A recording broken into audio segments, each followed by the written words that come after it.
Ito ang APG News. Ang patrol at gabay ng mga Pilipino. Magandang araw mga kababayan. Isa sa pinakamaunlad na barangay sa Santa Rosa, Laguna ay ang Barangay Pulong Santa Cruz.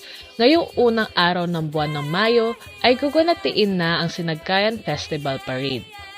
Ang selebrasyon ay nagpapakita ng progresibong pag-unlad ng kanilang barangay sa syudad ng Santa Rosa.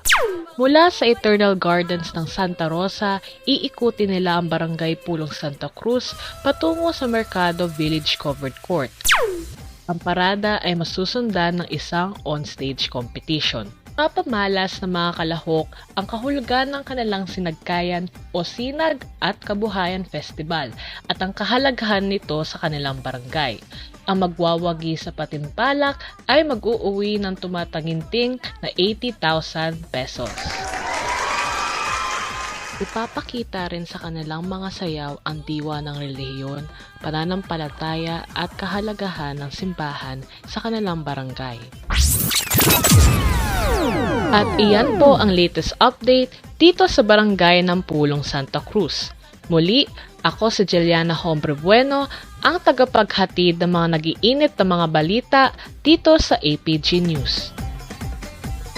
Ito ang APG News. Ang patrol at gabay ng mga Pilipino.